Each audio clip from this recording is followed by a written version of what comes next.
Good evening, everybody, and welcome to our Monday night weekly community race here on the Free Enterprise channel. My name is Natara, and I'm actually going to be one of your commentary team tonight.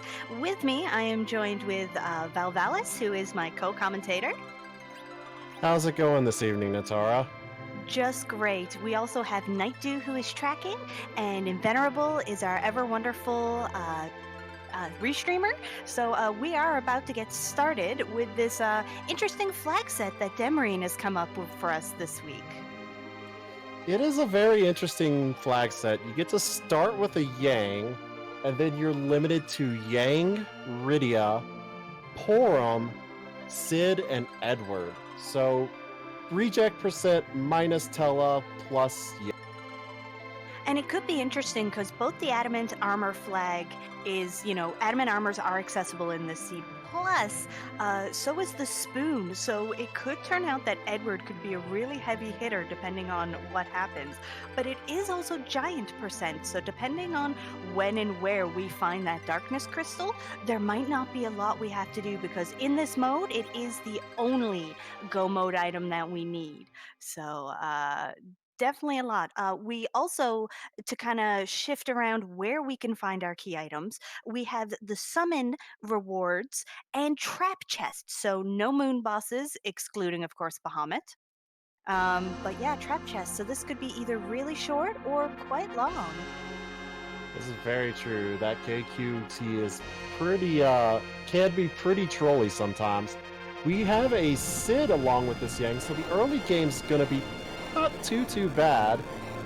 One other thing to point out is if you find that early darkness crystal, you don't have access to sirens. The no sirens flag is on, so grinding could be a little interesting depending on who's in that element spot. Absolutely. We could get lucky and have some easy bosses there, though we do have the no free boss flag on. So even if, say, King and Queen Eblin or Waterhag are in that spot, but especially like King or Queen Eblin, we actually have to defeat them. We can't just wait for them to die on their own. But the no free key item flag is off, so we won't be looking for demist, and hopefully our players will remember to go and visit in Edward in Teroria to get that free key item. And while the no free key items flag is off, the no free characters flag is on. So you still only can right now get characters from the top of Hobbs and from the Baron Inn, which Baron Inn was Rydia guarded by a Bahamut. So that's pretty easy to get through. It's going to be what's behind that. Could be a little strange. Yeah, we did find an Odin summon in the treasury in Teroria, which early game could be really good depending on if and when we can get Rydia. Also found a Rune Axe, which on our early game Sid is really going to help with that power. An early Rune Axe is really nice. Plus, if you run into something, say Asura or the Maga Sisters, it's going to do a lot of damage to them and really tear through that. So that is a really nice find for that Sid. Absolutely.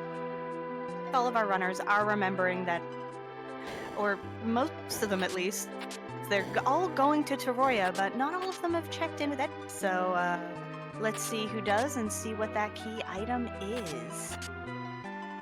Tragus is the first to take a look at it, and it's a Sand Ruby, so that's a potential character you can get. And that could be good characters as you can, as early as you can, so you can start leveling them and start building up that power. Again, if you get Darkness Crystal really early, then you're just hunting with the power you need in order to try and defeat whatever is on the giant. This is very true, and with our only white mage being a Porum, you really want to get her early. As much as I love Porum personally, she takes a long time to get Cure 3, Cure 4, which could very well be needed at that element spot or even the CPU spot.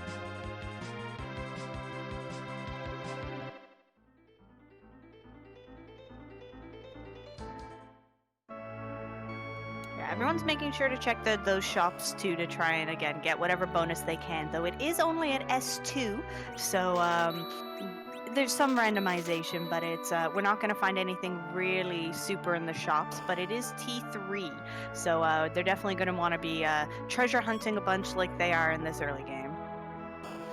Very, very true. And one of the nice things about this flag set is a lot of the items you'll find, so like swords, you're really not going to want to keep simply because no one can equip them. So you can sell those for money, pick up those other big items you want, like the life potions, exits, hourglasses, etc., etc.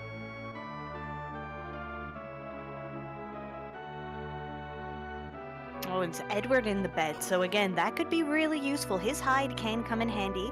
A dancing dagger was found early, which gives him some good destructive power.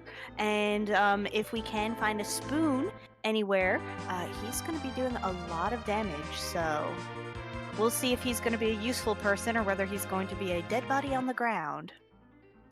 It'll all depend on that spoon. The spoon does have max attack power, so a spoon word could be really good, especially since adamant armors are on, so a pink tail would also lead to that. So it just depends. His hide command does have some use. Well, of course, if you don't find either one of those, he still makes at least a good agility anchor. Absolutely, exactly that. Okay, so we do have Poydrak being our first person going into the Antlion Cave, so we can see what sort of boss is in there. I also saw that Poydrak picked up a grimoire. That could actually help you with some of these early bosses to get through them very, very quickly, depending on your luck. Yeah, exactly. Yeah, I like to save before using those, especially when I'm doing it in a YOLO play, because, you know, if you get a chocobo rather than, say, a Bahamut, that's not quite the effect you're looking for. Chocobo on Wyvern. No.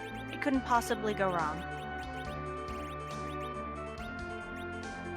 But even still, at these low spots, you have a pretty good chance of rolling even something like Shiva or Jin, which would really put out some damage for you.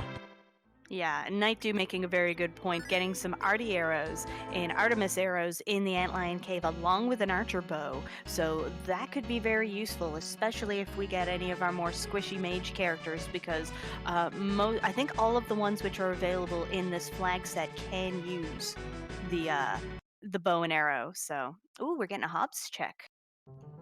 Ooh. Yes, indeed. Another thing is Sid can equip that bow and arrow. That's an Edward guarded by Val on Hobbs.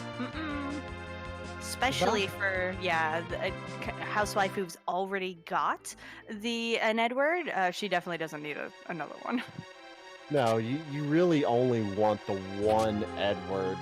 Two is just too much. And while Val in that spot's not too scary, you still don't really want to deal with her. Ooh, Golbez and Antlion. That's why I was laughing. Speaking of the people you don't want to deal with, and again, this is no free bosses. Then again, not that he's ever free. Edward would be super helpful in this situation. He can hide and avoid this sequence, and Golbez only counts how many people die based on how many people are currently out. So if you have a third person of Edward and you can get him hidden in time, no one will get killed, because you have to have more than 2 characters in order for someone to be killed by the Shadow Dragon. So it can give you an advantage there, but I think his magic is still pretty hurty in this spot. For the early game, it's a little annoying. It's not the worst.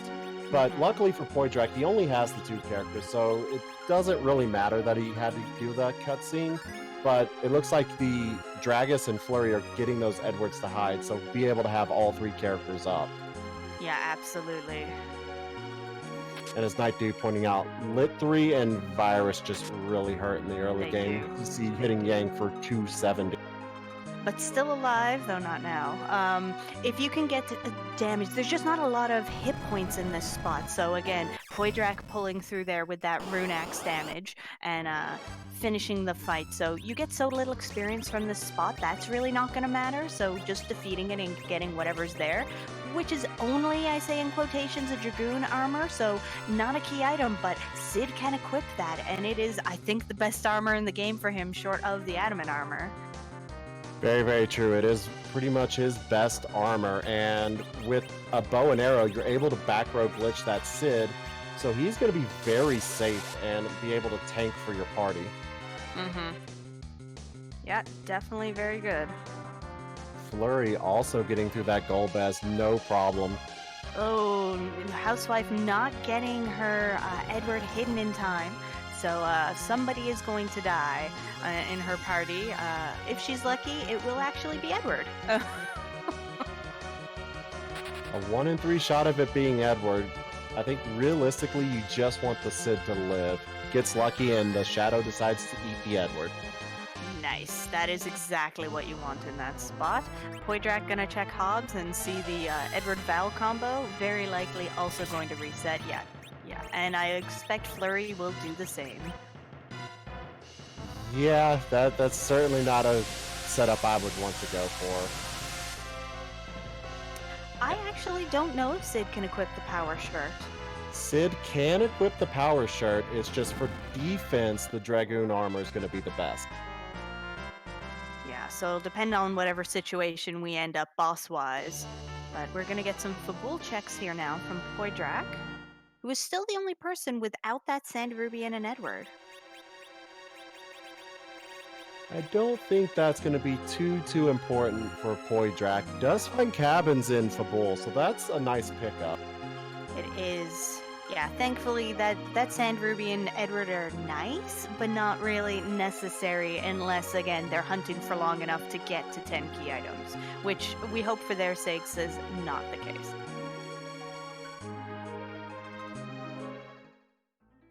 Or if they find a spoon early, but of course he does know about that Edward on Hobbs, and with some levels shouldn't have any problems. Dragus the first into the Fabul fight, and it's Odin. Oof. Again, with some quick damage with the gear we have, this actually isn't that bad, especially with that Thunderclaw that Dragus is equipping on Yang. This should be pretty good. It's just if he gets a chance to attack, the fight is done. He can't live at this point, but I really don't see any problem for any of our party members here, any of our players. Yeah, there he goes. Very, very nicely done. Edward taking a nap for his party.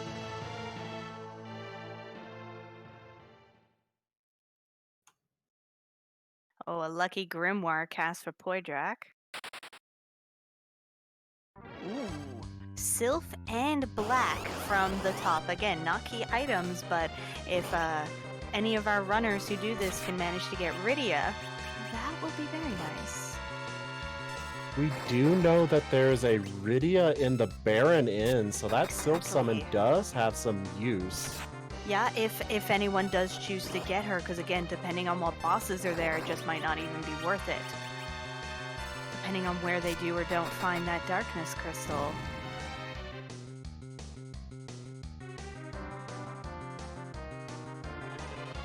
Yeah, definitely some nice combos there for sure.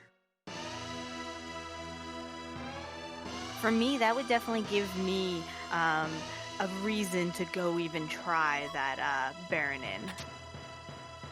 Like I said, the first fight is the Bahamut. That shouldn't be any sort of problem. It's just going to be, where do you want to go next? Yeah. So with the KQT flag, we have the trap chest in Eblon open, the trap chest in Tower of Zot, Ordeals and Baron Inn. So those are your remaining checks.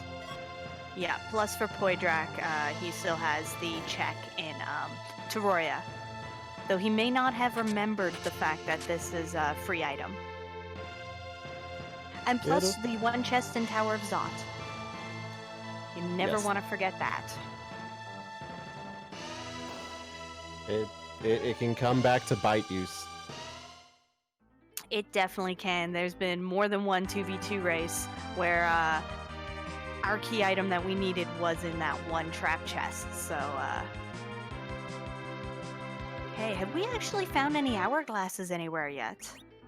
Yes, we saw some hourglass 3s in, I believe, Troya. Nice. That'll help a lot if Dragus found any. But again, our party is getting, for this point, Moonveil. Is getting pretty high up for this for these characters. So if they can do that damage quickly, not bad. But there is an hourglass there, so oh yeah, he's got hourglasses. Meanwhile, it looks like kind of nerdy housewife is heading up Ordeals, so gonna have to deal with 3 bosses for a single key item. Yeah, exactly. But again, depending on what bosses are up here, this could really pay out for her. So it's good to see this differentiation. And Flurry going into Baron in. Let's see whether. Oh yeah, Flurry's gonna try it. So I like it. We've got so many people going in different directions. Our first boss on Ordeals is the Dark Elf, not too terrifying. No. And it looks like Dragus is also making use of that life glitch on the Mad Ogre, so gonna get some pretty decent experience for his party. Very smart, especially this early game, and where again the darkness crystal could pop up anywhere, so we want to get those levels. And our second fight in the Baron Inn is Mylon and friends, so that's not the worst. And the Grimoire just hits a Sylph. Ooh. No, and just hits one of the zombies there, the ghasts, and that's definitely not what you want. That's the gamble you roll with the Grimoire, but his party seems to be doing fairly well. Sid with that Dragoon armor shouldn't have any trouble surviving this fight. Absolutely. Already to the second phase of Dark Elf, but this is where it can get a little nasty. Oh, never mind. That deep breath really didn't do anything, so we're... Oh, yeah. Goodbye, Dark Elf. Nice. One boss down for Housewife. Fabulous. Drag us on to his next trap chest. And Flurry doing pretty good with Mylon. Very, very nicely done on all runner sides. Poydrak looks like he is also heading into Baron Inn. Yeah, I also didn't see what Dragus got out of that chest. Chat, help us out. We need you, chat. It was a bandana. Ooh. Yeah, I did. Oh, yeah, I did see shortly after that equipping a bandana. Okay, second boss. Ooh, Ashura. Luckily, Ashura's not too bad here, especially if you've managed to find Star Veils, but you do have that Rune Axe for Sid, so Ashura should not be any sort of trouble. Yeah, hopefully not. Ooh, I see mute arrows as well in the inventory. Those could be put to very good use if she equips those on Edward. But is putting the bow in the wrong hand spot. for Edward. It's backwards. Yeah, he's right-handed, so it needs to be in the bow needs to be in his left-handed spot. Still, though, with that item weakness, it should still help. Very, very much so. And it looked like for a second Flurry was having a little bit of trouble with this Mylon. I think Mylon just keeps targeting Edward. But there's the Oh My Body. Nice. Let's see. So he's got his Rydia. Let's see what she's holding. Package. That could be good for another... Yeah? I was gonna say, that could be good for another character, but not what you want to see. And I saw a Zeus Gauntlet and a Drain Sword for Dragus, so definitely got a Zeus Gauntlet drop from that Staleman. Yeah, and he immediately put it on his Yang, so that's gonna help a lot. So that's 2 of the 3 items. Unfortunately, no key items there. Yeah, I think that was a rare drop because there shouldn't be 2 items in one chest. I believe it's the Drain Sword that would be the rare drop. The Zeus Gauntlet would be the rare drop. The Drain Sword was probably what was from the chest. Really? That's a really good rare drop. I believe the Stalemen have a chance of dropping the Zeus Gauntlet. Wow, Zeus is the rare drop. That's amazing. And Housewife looks like took a wipe to the Asura. That's not what you want to see.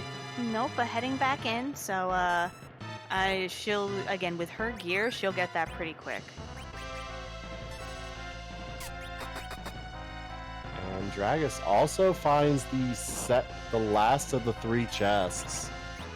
Yeah, and Poydrak just finishing up his Mylon, so also going to get Rydia. So we're quickly powering up our party here. one other thing is now that you have Rydia, you do have Sylph, but you could still go take a look at that Hobbs summon and get the treasures in the back of Hobbs if you feel you need it. Absolutely. And sometimes that could be really helpful. Certainly can, and you could get a useful summon for Rydia, or you could just get like Mage, but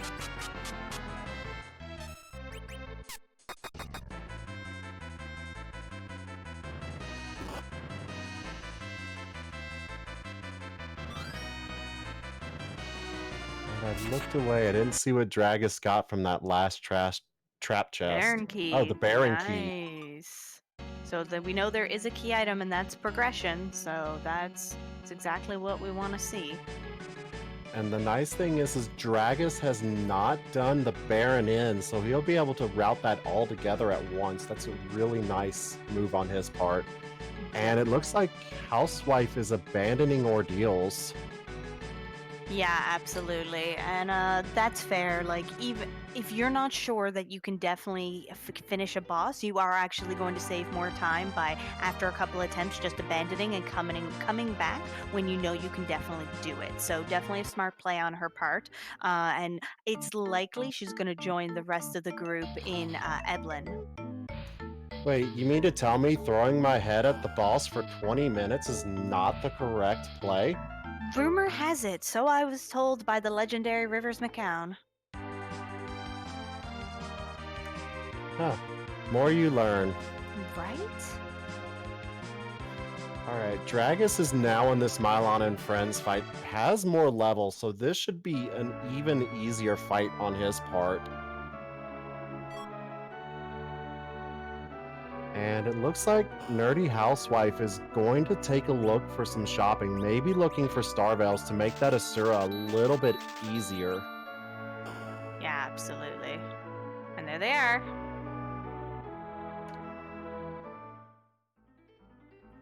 Buys a few of them. Gonna have, with the double Star Veil, Asura's Cure 4 and Cure 3, and I suppose Life, will reflect back onto your party, so you can prevent her from healing herself and also heal up your own team. So definitely makes the fight a lot safer.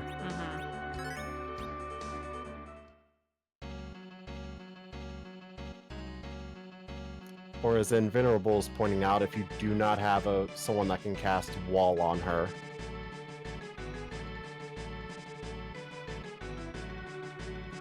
And Nerdy Housewife going right back up Ordeals with those double walls. Shouldn't have any trouble with this Asura fight anymore. Absolutely. She was already doing a lot of damage, and with that, those Star Veils to do that double wall, there's not going to be an issue whatsoever. Certainly shouldn't have any other issues. And Poydrak and Flurry still digging their way through that Eblon Castle. Need to get to that Black Cat Lamia chest to get the Baron key. Dragus now has his Rydia and package. I don't think we're going to see anyone check that package. No, not unless they're feeling really desperate for characters. But with the party makeup, like, they've already got a good set of characters. There's not many folks where it'd be worth going through that extra boss fight for, honestly.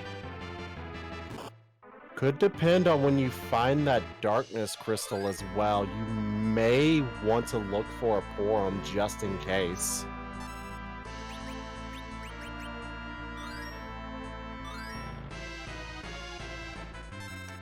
And there's the double Star Veil. Yeah. Getting that Sorcerer Robe on Rydia. And with Sylph, that's great. So for folks who aren't familiar with the Sylph summon, it does damage to the enemy and then cures your party. And it's supposed to cost 25 MP. But so long as Rydia has 25 MP, it doesn't actually take them. So you can cast, a Sylph forever. You can just cast it a lot. So in this point where there's no healer, it's just crucial. She does a lot of damage. She heals your party. Sylph is just invaluable, and it only takes a couple of levels on Rydia for her to get 25 MP. generally speaking, you kill any boss in the seed, Rydia will now have enough MP once you heal it to cast Sylph. Yeah, absolutely. Kinda nerdy. Just finishing up that Asura fight, so now gonna go into Kluya's grave and see what our key item is. Absolutely, if it's even a key item. And It we'll change the two characters that we cannot acquire into more useful versions. feels bad, but it could be the Darkness Crystal, and that could be huge. Yeah, oh, or the magma key, which is also huge. That magma key opens up a lot of the underground, and we do have the tower key as well, so that would be a really nice way to route in. And it's just the Baron guards. This is going to be very, very quick. Yeah, absolutely. Yeah, it is definitely going to be good. The 1200 HP split between the two, no worries. Looks like Kinda Nerdy is trying to make use of the Assassin Dagger, but the no free boss flag is on, so I don't think that affects them in this case.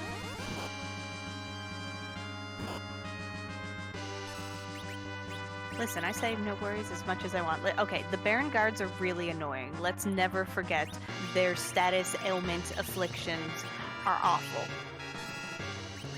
This is very, very true. The Baron guards can do some really annoying things to your party if you're not prepared for it. Smart though, equipping that Earth Hammer and casting the Quake effect.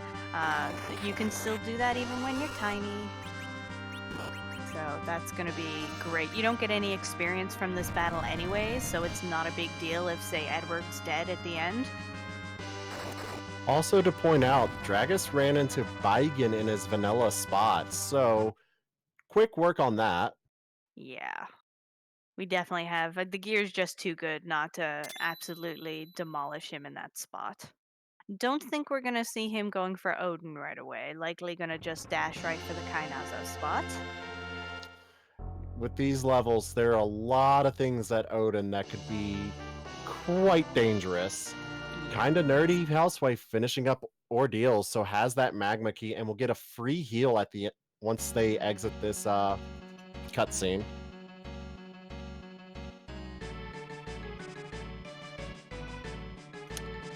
Get Antlion on the throne, so that's not too bad actually.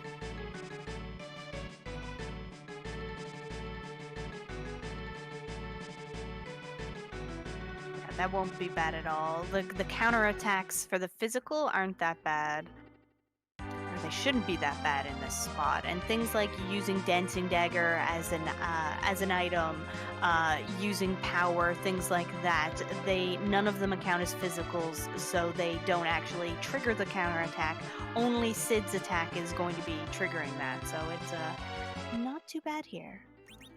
But one thing to point out is this spot has pretty solid magic defense, so that Dancing Dagger is going to do 1 damage. Yeah, that's not helpful. Is this flag different from Highway to the Zenith Zone? Yes, it is. It is quite different. Rather than forging the crystal by getting the adamant and the legend sword, we actually don't need the crystal at all. The win solutions for this flag set is to complete the Giant of Babel. So the only key item that we absolutely need is the Darkness Crystal, which summons that giant.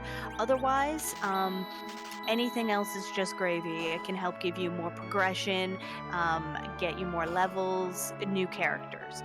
We can look for those key items either in the regular key item spots, in summon boss spots, or trap chests. So moon bosses are not a thing, with the exclusion of Bahamut, who is a summon boss versus a moon boss. But other than that, and again, if we have access to the moon, we've got access to the giant. So the Bahamut spot still doesn't matter. Does not matter at all, unless there's something really, really, really mean in the giant, which can happen because that's such a late game area. Certain bosses in those spots are just cruel. We now see Poidrak is going up Ordeals, and it looks like Kinda Nerdy Housewife is heading over to Eblon. Yeah, and we're about to see what item is behind a Baron Key. It's the hook. So Oh, that is another character, and it could be underground access, though again, we know that we don't want to go through underground access there, but that free character and another trap chest. this is very, very true, but that hook could, with already having some decent levels, could encourage Dragus to not do ordeals and dive the hook, which could waste some time. But there is the trap chest in Eblon Cave and the trap chest in Upper Babel, so that is 2 additional checks. Yeah. So this seed just got very, very interesting for our runners.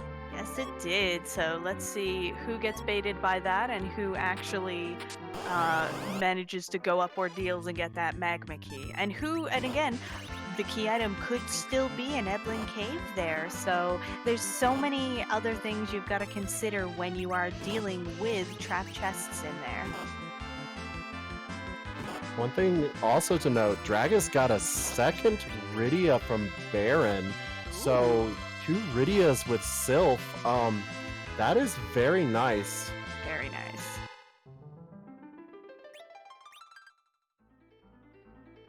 Yeah, I always do ordeals before hook as well. However, not everyone might. No, yeah, Dragus definitely is smart. That is very smart.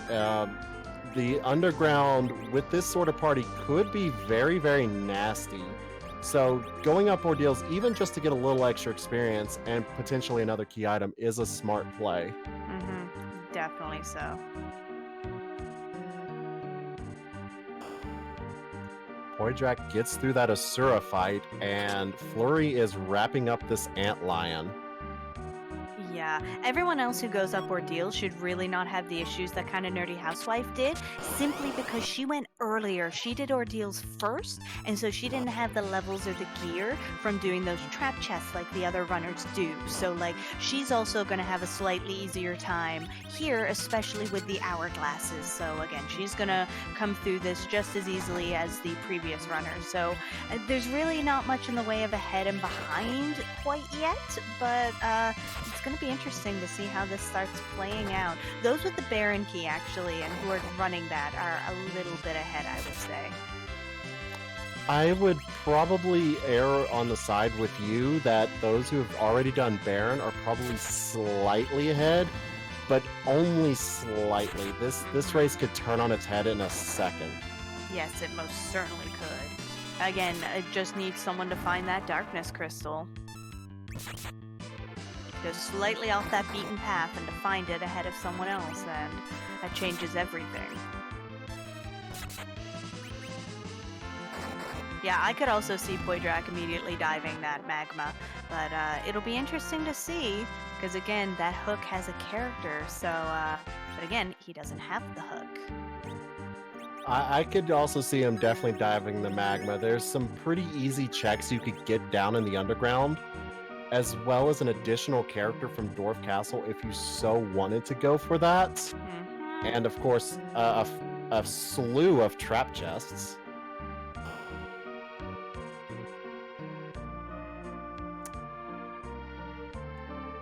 As much as I love chatting with our runners, I am kind of hoping they have to do Sylph Cave without float. Ooh. Yeah, Sylph Cave is one of those really nasty spots because it has a lot of potential key item spots with all of those trap chests, but with those damage tiles and no way to really cure so easily, well, unless you buy like stacks upon stacks of cure 2s, it can be pretty problematic. So yeah, I definitely hear you. Looks like Flurry is actually diving that hook.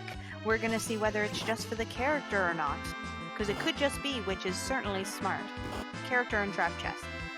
Never forget the trap chest. You also have access to another shop, so that could also influence some other choices in the run. Oh, definitely. Poidrak immediately going for that magma key, so we do have some nice divergence from our runners tonight. Yeah, I love to see it. Like, the logic makes sense when folks are all going the same way. Logic usually dictates that, but it's always a lot more exciting when you're seeing new paths, people going different ways, and, trying to figure out how the runners' minds work for doing this routing on the fly. It's excellent. Are trapdoors a thing in this flag set? They are, but I believe they're optional, so you don't have to do them. So those could definitely be a really good leveling spot since we don't have sirens or really weak on the table. Another thing to point out, Flurry picked up some mute bells. Oh, found the trap pot in the infirmary. But Flurry found mute bells in that Eblon cave. Mute bells are interesting because they're really only useful for 3 trap chests, and that's the trap chest with the ghosts. Yeah, but you definitely want them in those cases. And Poydrak finding the kamikazes, which are useful for inflicting damage by killing yourself and inflicting that HP damage on enemies or bosses. So those can definitely be really helpful. Kamikazes have some very interesting uses that I absolutely love. See how he manages to use those. Mm-hmm. Yeah, again, they can be really useful. The more HP you have, of course, the more useful they become.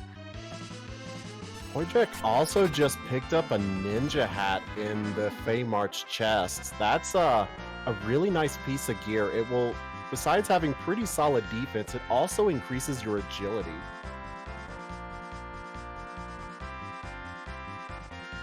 Just waiting to see what that item is going to be.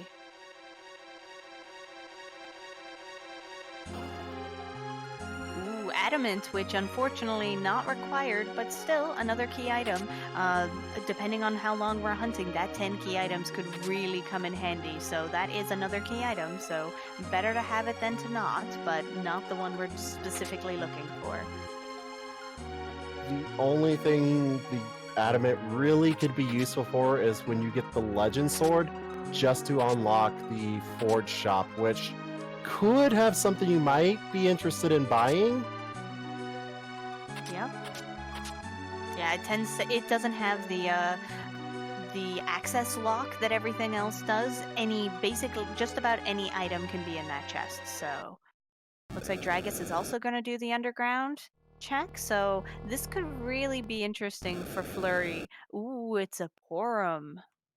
Porum, and that's the Dark Imps in Ruby. Normally Yeah. you would be excited to see that, but the no free boss flag is on, so that could actually be a little rough with this party. Almost said Porum. Yeah.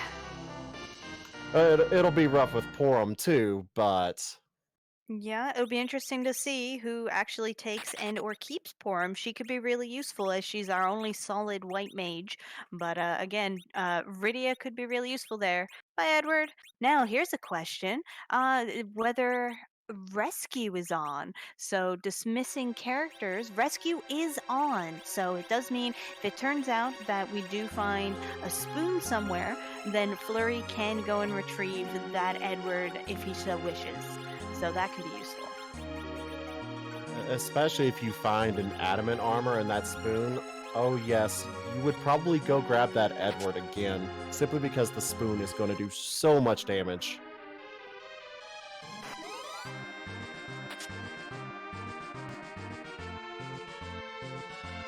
Poydrak is taking on this trap chest in the Fey March. You see, it's taking a little bit of time, but I believe got an hourglass on him, shouldn't have any trouble. And Dragus is going straight for tower, so that's going to be the 4 trap chests, the tower key, and the boss. That is very good. Super smart. Because these alerts as well are, especially if you cast any sort of hourglass on them, they die real quick. Very, very true. And then finally, Flurry has the trap chest and upper babble. So another key item check and good experience from the format ogres. See if this is an item that he's actually looking for, because if this is the darkness crystal with everyone else hopping into the underground, this could be huge. I do want to point out, Dragus just got an amazing weapon from the alert chest, the first one, in the crystal sword. Oh, no. Unfortunately, we don't have any paladins. And we don't have any edge to... Actually, I don't even know if that's throwable. I don't think it is. But so, like, it's literally useless, and it's the best sword for Cecil in the game. You always get the best gear for Cecil in the seeds where it's not even possible to get him. Feymarch trap chest, having a life staff. When you find that Porum, it'll be nice. Until then... Yeah, we're gonna see what we get from here. Housewife getting her Baron key. Ooh, twin harp. Interesting. Well, that is very interesting. But since you're already down here, probably gonna finish clearing this hook route. Speaking of interesting, the pass is in the shop in the Land of the Summoned Monsters, so that's a great find for Poydrak, except for the fact you can't use it! So yeah, the pass only brings you to the moon, directly to Zeromus, who is not necessary to defeat in this seed. Though I will say, if you have not run a giant percent seed before, you have, and you haven't gone to visit Zeromus, I definitely highly recommend it. Just go say hi. You'll be happy with the result. It is great fun when it happens, especially when you forget that you're running giant percent. Oh my gosh, yeah, it's so bad. You get it, and you're like, yay, I got the pass, everything's great, and you're just like, So far, this tower hasn't really paid out in anything for Dragus, but now checking the tower key with Octoman behind it, that's pretty fun. Yeah, that could be interesting. Never mind. It could be dead. Oh, wait, Goodbye. yeah. And we have Pale Dim at King Queen spot.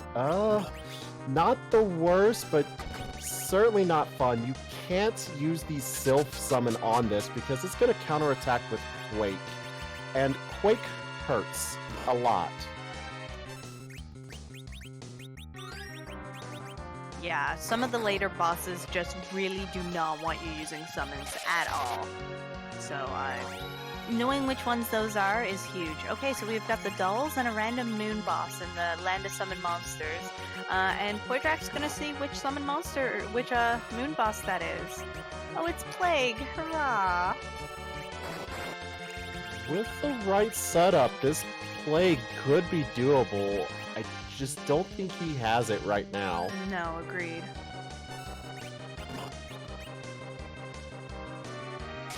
Let's see who's at the top of tower. Oh, it's Ruby or the Elements. Certainly is. Neither of them would be particularly fun right now, though.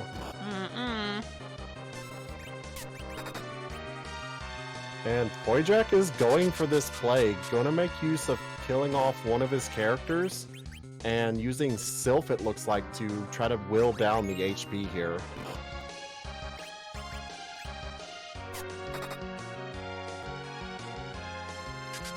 And it looks like we have Ruby at the top of tower. Not great, but could be worse. Also, did anyone see what was in the vanilla rat tail chest?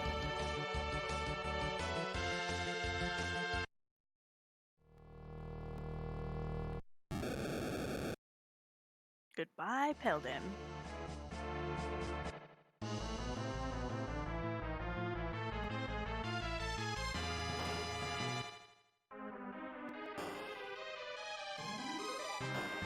Yeah, Flurry very smartly going back to save. You just don't want to risk it. No, you certainly don't. This spot's going to hit hard, and since you can't make use of the hourglasses, Dark Imps actually can be pretty scary.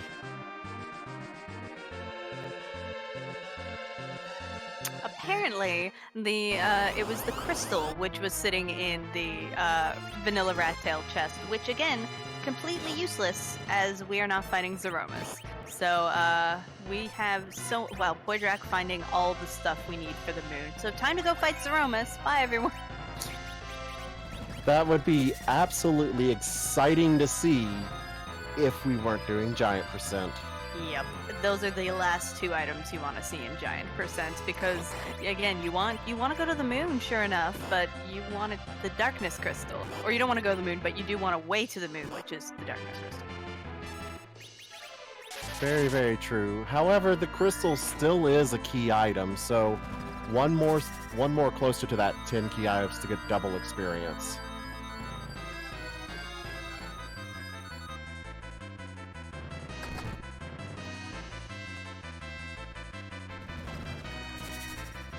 Dragus is grinding away at this ruby fight, and Poidrak is, Plague is just not fun in the Asura spot. Yeah, no, it is not, but he's hanging on. Putting Sylph to some really good use here, Flurry is, so that's, especially if you get both Iridias in on that, it helps really mitigate the damage that the Dark Imps are doing. Very, very smart. That's going to help a lot. Blink from Porum will also help. That allows you to absorb 3 hits without taking any damage. Also looks really neat on the screen. Blink is very, very useful, especially when you can cast it dodging physical attacks. A lot of bosses only rely on physical attacks.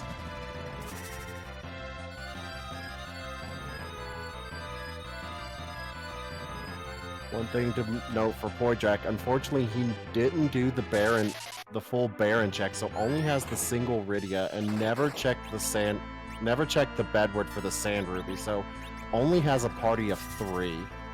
Yeah, he's behind on those character and key item checks. So again, the key item checks aren't so bad because the key items he's missing are the ones which aren't particularly necessary so far. But those characters would definitely help here. But we'll see. We'll keep going, and it might actually end up helping him in the end, depending on what checks he gets to make in the meantime.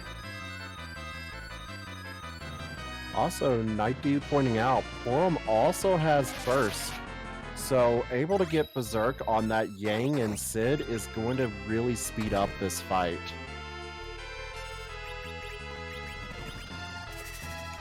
Dragus wraps up his Ruby fight, so see what he gets from the top of tower. Yeah, hopefully that'll have some use. Earth Crystal. Okay, so that's potential progression and 2 more characters. So that could be all very excellent, depending on what it is. Kinda Nerdy Housewife is going to be fighting her Bigan, so that will be good. Also to note, no one checked the trap chest in Zot, so that is actually 2 key item checks that is now should be on Dragus's mind. Yeah, that's definitely going to be super helpful, so we'll see whether he chooses to do that next or not now that he has cleared out Lower Babel. Still has to exit this tower to find out what that key item was from the tower key, so that could still be darkness or could lead him in another direction as well.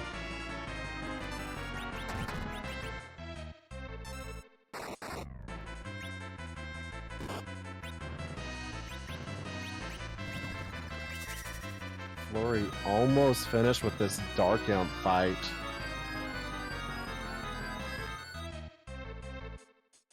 Yeah, making really good work of it.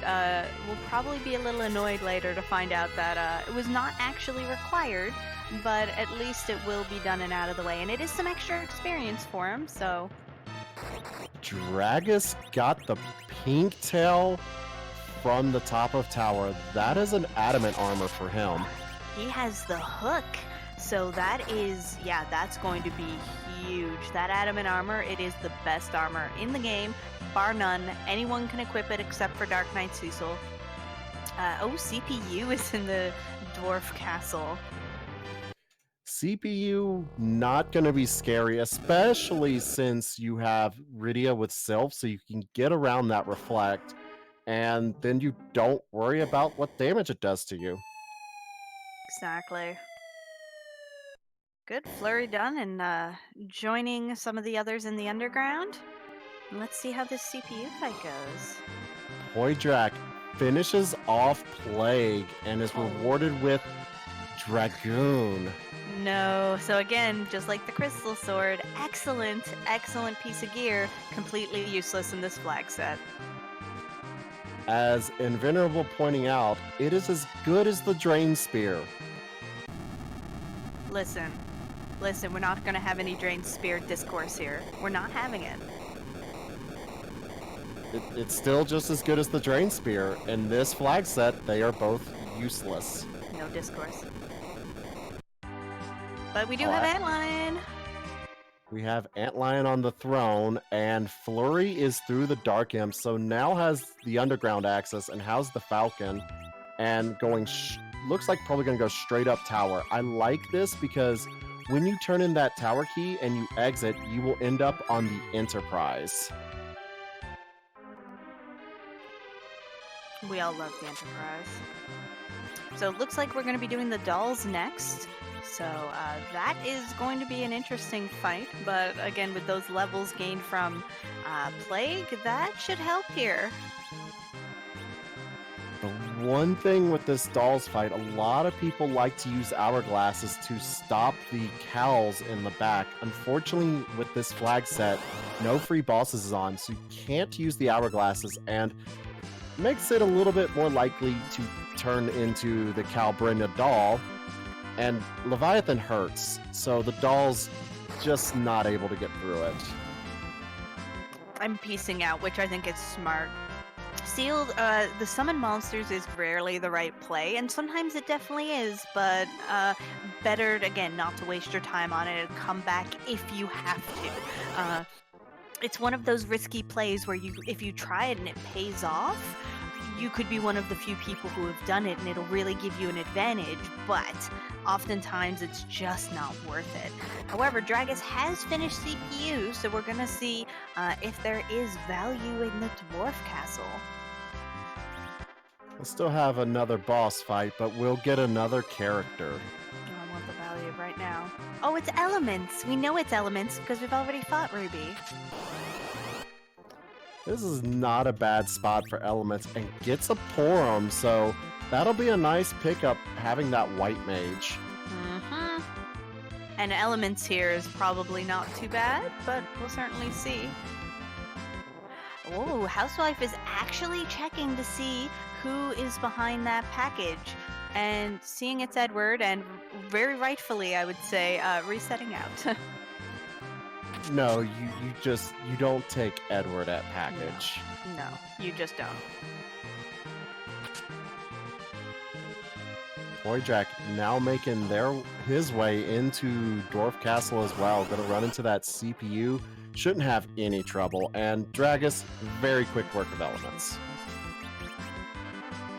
And now we get some key item. See, I knew it was coming. I had faith.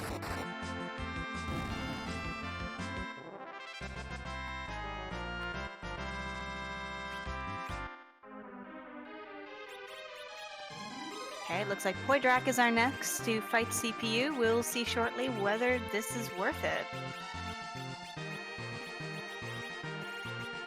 Nope. Oh boy.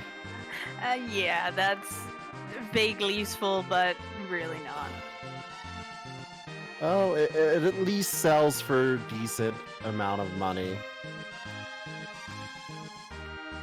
There is at least that. Nerdy Housewife, the last of our runners underground, but has made sure to fully clear out this overworld except for the trap chests in the Eblon Cave and Zot.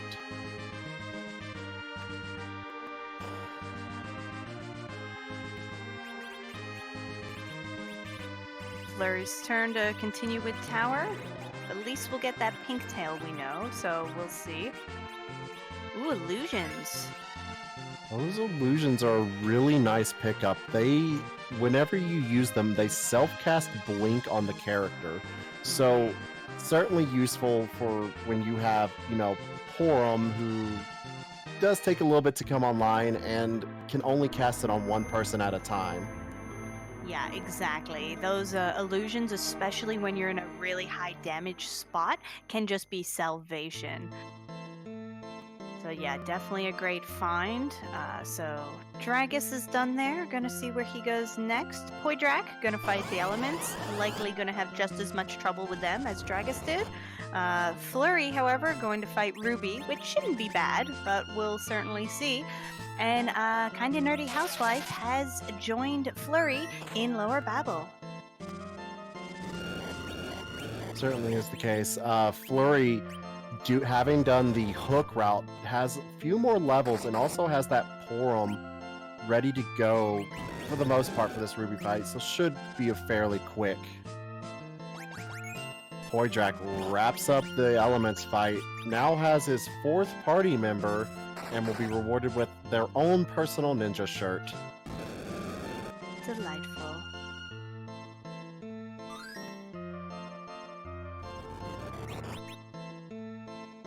Just what we always wanted. That's what you get when you go out and you ask trick or treat for Halloween and someone gives you a trick. They're like, here you go. You think it's a treat, but it's a ninja shirt. You're welcome.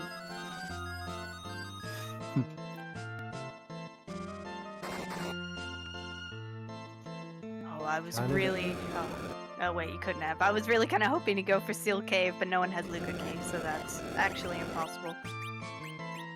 Sylph Cave, that could be fun for our runners, but it would open up the trapdoor grind for them. Yeah, that, and for this flag set could be useful. It's interesting, we're almost an hour in and we still do not have a darkness crystal, and I can confirm we do not have any finishers either.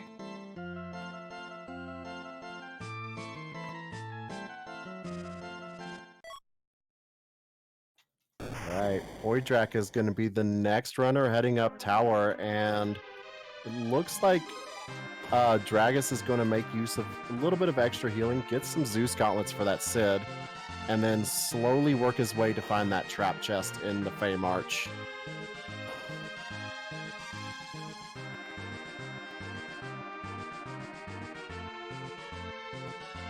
And it looks like Poydrak is killing off his own Porum, doesn't want her getting experience, so probably going to use her as the agility anchor.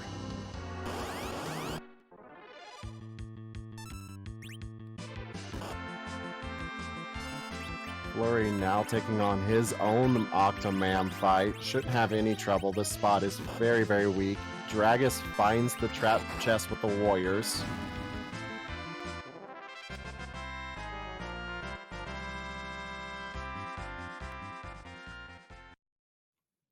And Poydrak and Kinda Nerdy Housewife is checking the trap chest in Tower of Zot.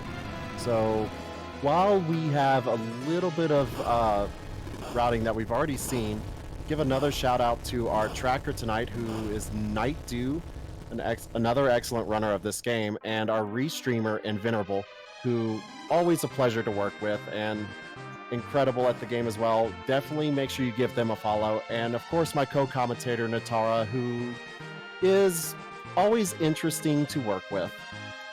I'm gonna take that as a compliment. Hurrah! And definitely also give Valvalis here a follow. He does a lot of really excellent work for our team and for the free enterprise community, so definitely give him a follow. And all of our runners, they're working really hard to entertain us, and as far as I'm concerned, they're succeeding, so give them a follow and support them. Certainly. The runners putting themselves out here for our entertainment, always give them a follow after a race. It's always a great pleasure when someone's willing to do this for us. Flurry finishes up that tower of, or lower Babel, so we'll have that pink tail and earth crystal. And then I think he just has the earth crystal, Dwarf Castle, and the Sylph Cave left, besides that Calbretta.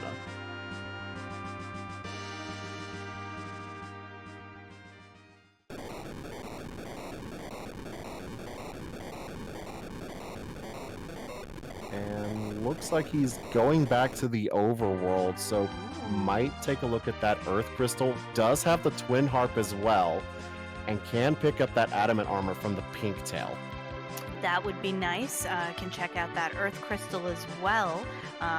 Yeah, it looks like going right for that pink tail, which I think is smart. Why would you not take the best like armor in the game? Very, very true. This will make most bosses just completely trivial. You still have to fight them, but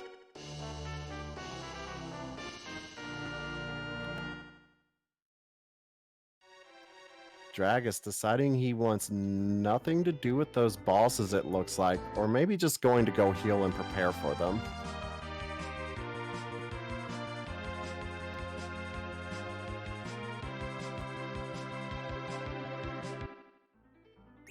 I love how much use Sylph is getting in this seed. You can always just see how great Sylph is. Like, again, it's not infallible, as we just saw on Kinda Nerdy Housewife's screen, but it's just such a helpful summon.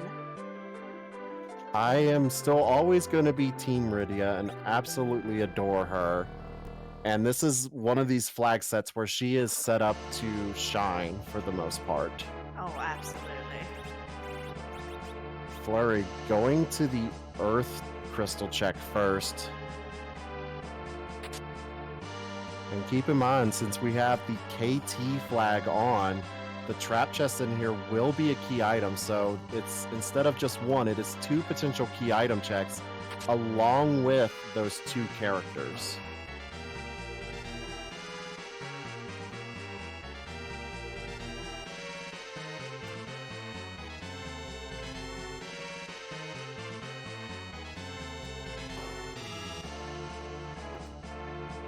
And Dragus is taking on this Calbrenna fight.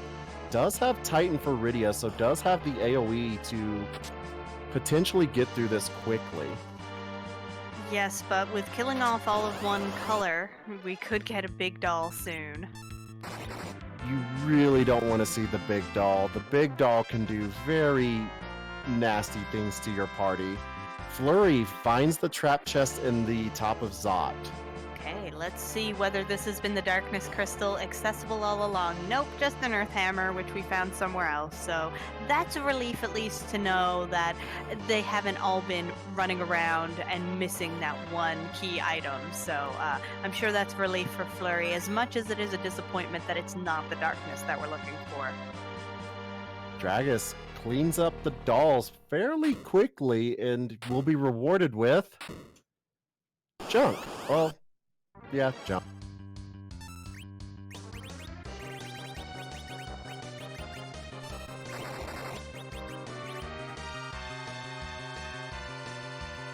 And our first boss at Zod is Leviathan.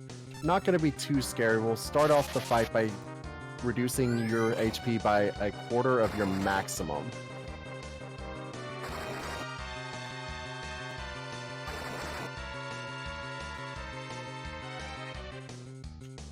Boyjack finishes up that Ruby fight, as now has his own Earth Crystal, and Nerdy Housewife about to check her tower key.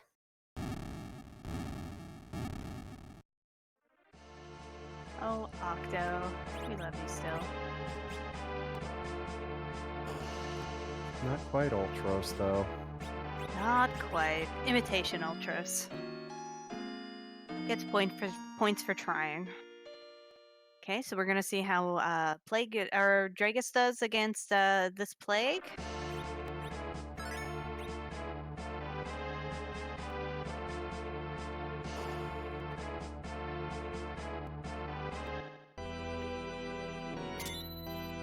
One thing to note is Dragus has more characters than when Flurry took this on, so should have a pretty nice time with.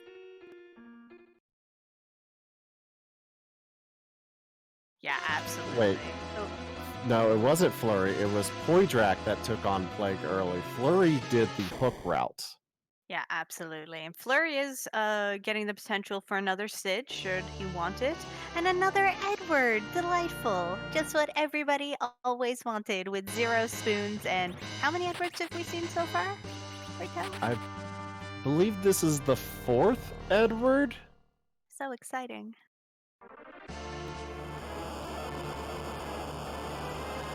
but I don't know if you would really want another Sid. As useful as he is early, even with the HP he gets, he's just not the greatest character.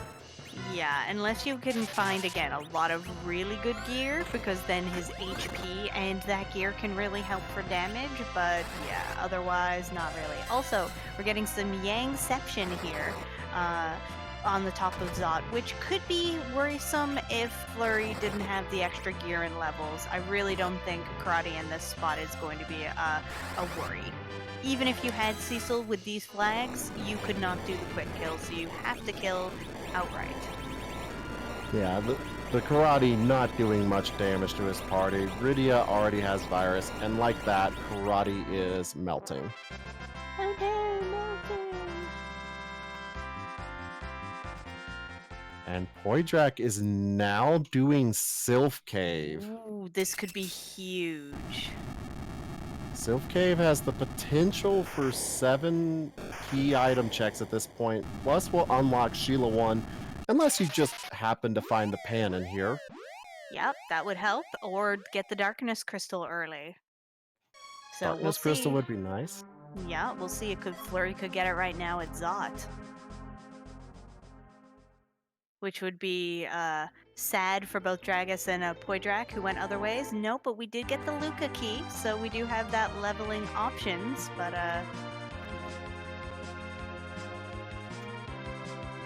Certainly is. It opens up the trapdoor grind. Don't know if Flurry would really want to do that, and choosing not to check that Twin Harp still, so wonder where he's going to head. absolutely. And Dragus makes quick work of the Plague and rewarded with a Dragoon Spear. Tool and Die Maker. I saw the tool part last time. We spoke to that, but it's a Tool and Die Maker is our odd job dwarf today. Or part-time dwarf. Just gotta wonder how much experience that job dwarf has, because he gets all sorts of fun jobs that I didn't even know existed. Agreed. We all wish we were as cool as the job dwarf.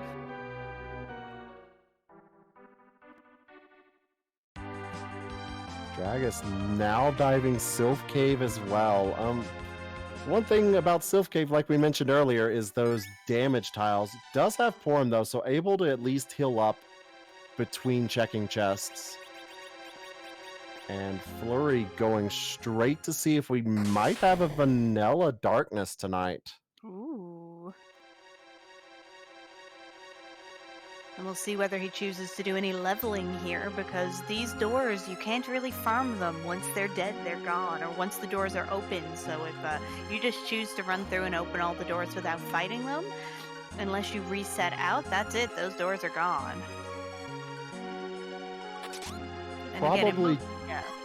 I was gonna say, probably just gonna rush straight to the bottom.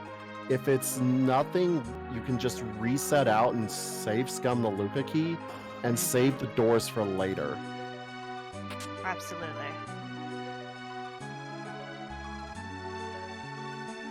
Poydrak finding everyone's favorite trap chest in the Sylph Cave, the 6th spirit chest. It's just time consuming. Or It's just ghost, so my great. bad. We just all love it. That's a lie. We all hate But Rydia with Titan quickly wiping this out, not a problem. it. Titan is just so great. Any sort of Quake is great. Yeah, Rydia tends to shine a lot in these reject percent. Seeds, because she has a lot of things that are missing from other characters. Again, when you've got characters who learn this stuff earlier, she just doesn't shine, but like when she's one of your only options, she is good. And our Earth Crystal into Luca Key led to a succubus. Very big womp womp. Very big womp womp. The succubus item just does an MP drain on the enemy it's used on. It's a one-time use item. It's, yeah, very womp. So, very quickly exiting out of that. Very smart. Feels bad. Also to note, Poydrak found a power shirt from one of these trap chests, so throwing that on his Yang is going to be able to do some pretty decent work with this party now.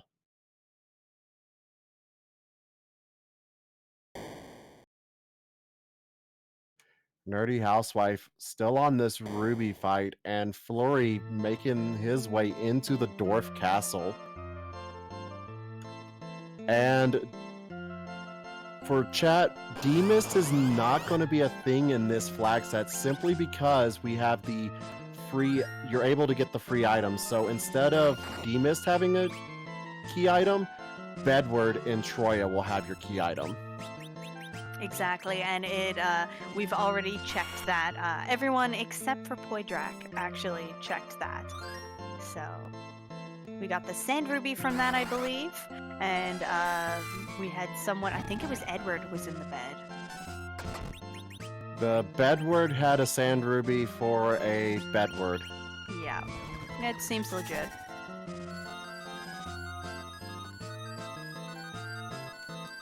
He just wanted you to have a couple extra steps to go pick him up. Thanks, Edward. We're so happy.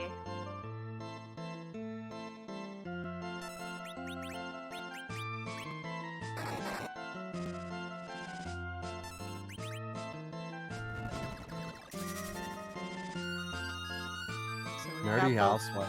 Yeah, go ahead. I was gonna say Nerdy Housewife finishing up. Tongue-tied. Nerdy Housewife has finally finished up Lower Babel and will now get their pink tail. Yeah, which is great. And nobody is. We've still had. Well, the only person who has the twin harp is Flurry, and he still hasn't checked it. So that could be our darkness crystal right there. But we'll never know. And to get that twin harp, you have to go through the hook and get into Upper Babel and find that 4 Mad Ogre chest. And Sylph Cave doing its favorite thing and not giving you anything for these checks. Yeah, it can be pretty rude.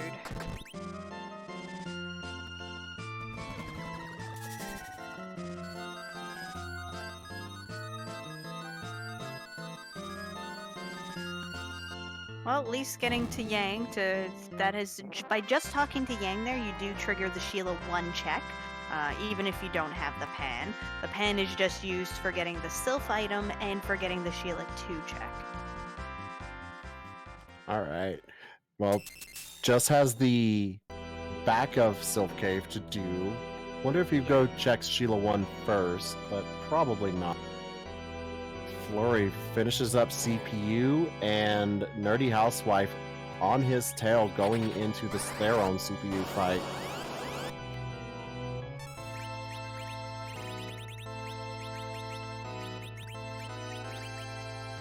Here is trap chest number...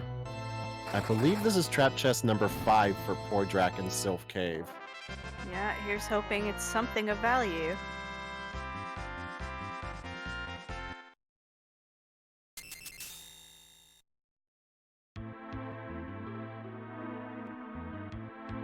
Tracker Night Dude does confirm it is number 5. I am always glad to have a tracker because as commentary, we miss things all the time. There's too much to watch all at once.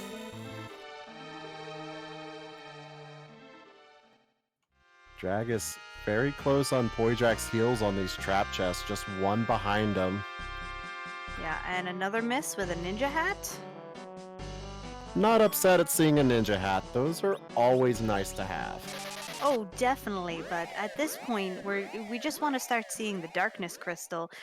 People are going to start feeling behind, but with the fact that nobody is finished, it's not even on our restreamed runners, nobody has finished yet, so it could, what they're looking for could be anywhere, so they're all probably really metagaming, being like, what haven't I checked, you know? It could be anywhere. If I can find it first, I can potentially be the first one done. But again, it also, even once you get that darkness crystal, it's really going to depend on who is sitting in that giant. And we're rapidly running out of checks. We still have 2 more trap chests in Sylph Cave. The Pan, Sheila 1, and Twin Harp, plus the Odin spot. Okay, here's number 6, it looks like.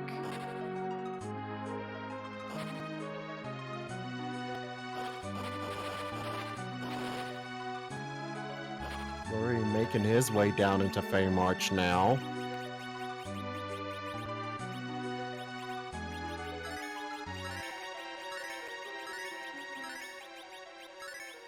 I just want to see Flurry check that twin arp, because again, he's the only one who has it. He's the only one who's gone that way, and it could be huge for him if that's the item. But again, might not be. Also to keep in mind was Flurry never checked Ordeals, so doesn't know that the magma key was there. That would, if he ends up going back to check that, if it doesn't turn up wherever he's looking, that's gonna hurt. But then again, him doing that check has allowed him to get that twin harp, which no one else has gotten. Also to note, Poydrak picked up an adamant armor from one of the chests. Oh, nice. That is always good fun. So that's 2 adamant armor potential. So with a reject percent party, or really, let's be clear, any party, that is excellent. If we can find a spoon as well, an adamant armor and a spoon on Edward is a very, very good thing. Especially since this is giant percent and not Zeromus, adamant armor spoon Edward will do a lot of work for those bosses in the giant, barring a few rather annoying ones. Yeah, absolutely.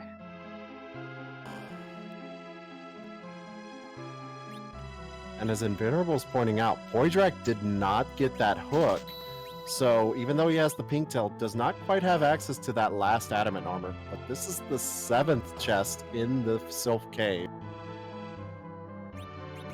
And Sylph Cave is worthless except for that adamant armor.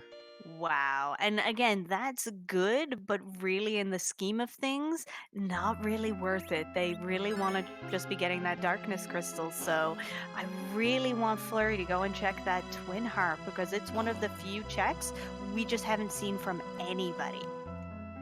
Dragus now making his way up to check Sheila 1. And there's darkness.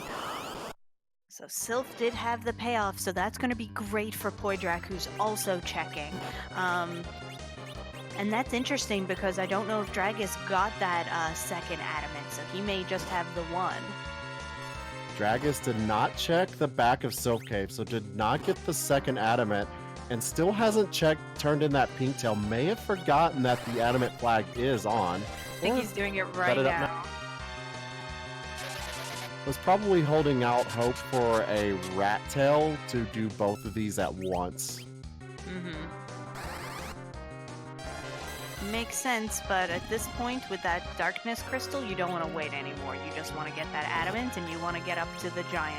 Yeah. Very, very true. One thing to note, there is a trap chest in the giant, so I wonder if anyone will be cheeky just to see if there's another key item there. Or a spoon if you decided to keep an Edward, but Poydrak and Dragus both don't have Edward right now. No, and at this point, there's no point in getting him, unless, again, the only reason you're going to be hunting for more items at this point once you get the Darkness Crystal is if you have someone truly nasty sitting in the Giant, because there are 2 bosses there. We have a boss who's going to be sitting in the Element spot, and then we have a boss in the CPU spot, so that is 2 potential major roadblocks. That Element spot especially can be very nasty. I hear some K-Natso at Elements. That would be tough if you can't time the lightning correctly, and that spot is fast. It is really hard to do. You all are really cruel, and I love all of you for it. Wow. Amazing.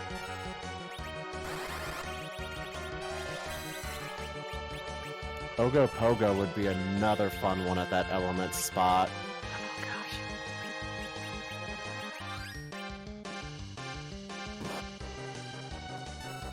And Poydrak is picking up this Edward, probably going to use him as an agility anchor.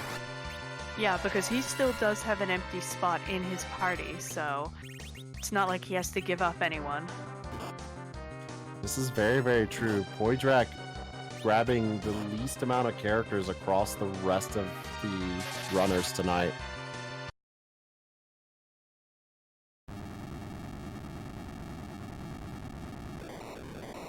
And of course we wish those nasty, nasty things on everyone. We're not having to run. Wow. Rudeness abounds.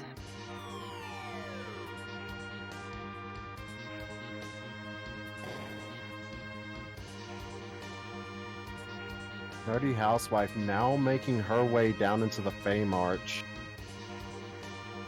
And it looks like Flurry made pretty quick work of the dolls. Dragus is our first runner into the Giant with Poydrak hot on his heels. Oh yes, this is going to be very close, and it's still not over yet because again, it depends on who's sitting in those spots and how each of our runners handle it. Yeah, if I were either of them, I would not be checking any chests on the way. It's a run to the finish.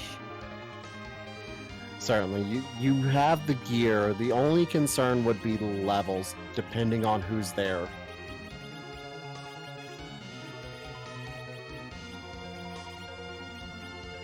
Yeah, and with the levels we currently have, we do not have weeks, so we can't exactly use the grind fight here in the Giant in order to get some of those levels quick.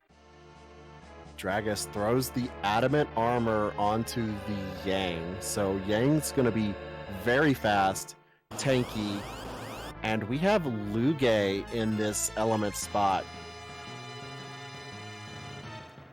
Thunderclaw and a Sid with a hammer. This should not be scary at all. Which is great.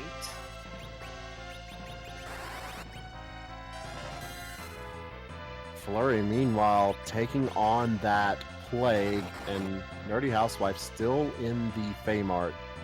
And we have almost sync going on with Poydrak and Dragus, both taking on the lovely Dr. Luge and Balneb. But this spot does do pretty strong damage, so do have to stay on top of your party being alive. Absolutely.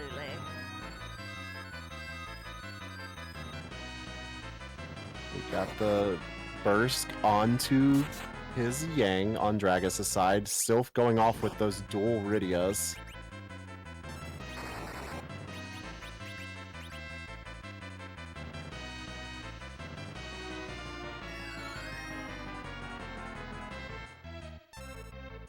And you see that Thunderclaw Yang hit Balnab for around 7k. That is really nice to see.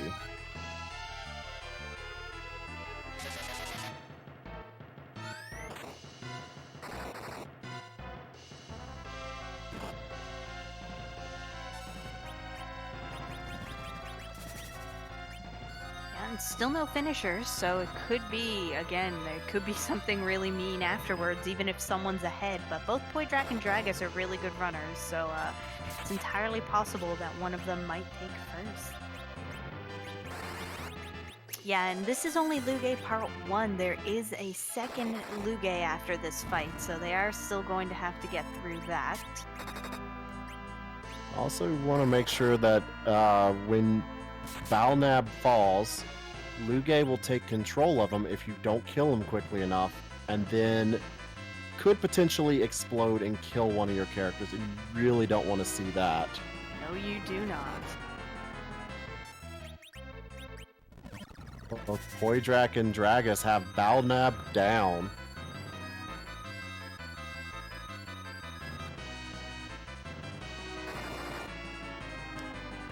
And I think Flurry is potentially heading towards Twin Harp.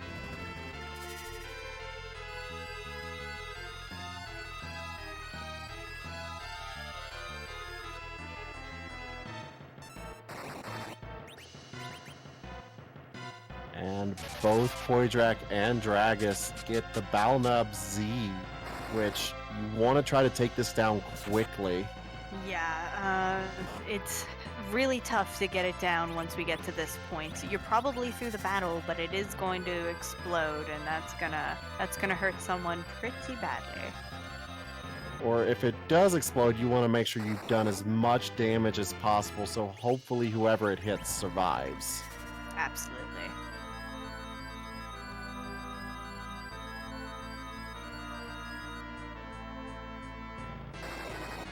Yeah, the Viridias are the healers, and again, Sylph is just so multi-purpose like that. Doing damage while keeping your party alive. It's beautiful. And we have Nerdy Housewife heading into the Sylph Cave, heading straight for that Yang. And we have Flurry 14 now checking the chest in Sylph Cave right behind her. Yeah, so depending on whether she jumps out again and doesn't check the chests, this could really put Kinda Nerdy Housewife ahead of Flurry. And Dragus getting into the second fight of Dr. Luge just mere moments before Poidrak.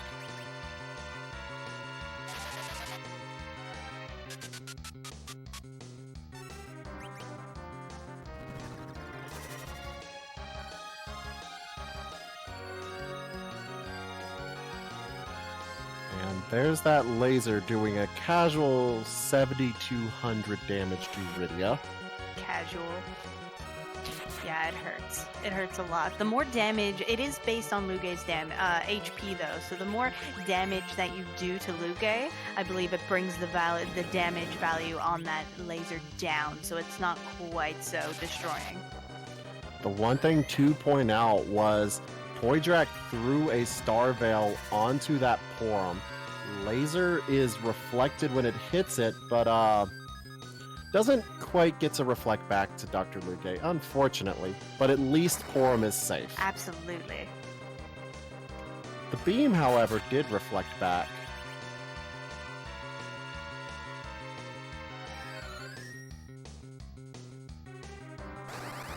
Poidrak getting his party back up, so should start feeling okay about this fight.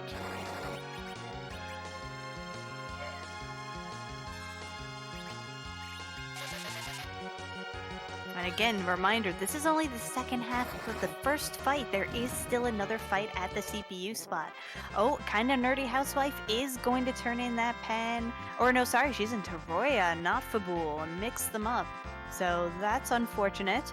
But we'll see. She could just be treasure hunting, but it's entirely possible that she goes to Zot next. So that is not where she wants to go, but it definitely makes sense. Dragus, the first of our runners through this Dr. Luge. Running back to save. Very, very smart.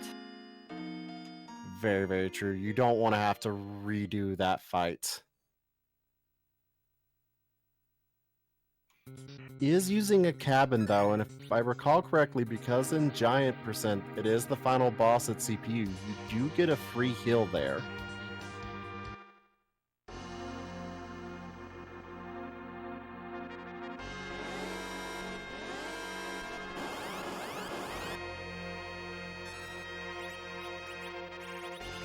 Oh, you get it at Elements. Thank you, Invenerable.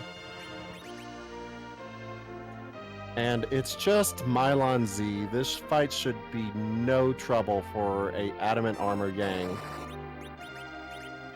But I think he doesn't have the Fire Claw anymore, so be a little bit slower, but still not going to have any trouble. Yeah, this is Easy Town. That is exactly kind of what you want to be seeing here. And Rydia with Fire 2 also going to do some pretty solid damage.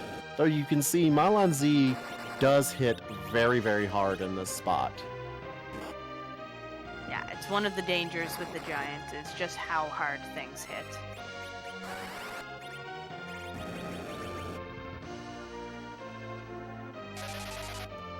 Does have that Cure 3 on Porum, so should be, for the most part, okay.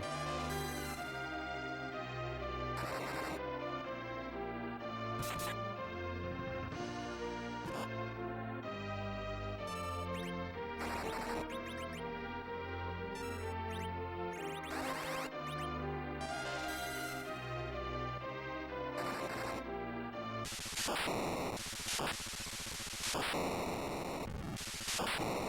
it looks like Dragus all set up for this fight. Should be clear. There's the flash. Dragus takes first place.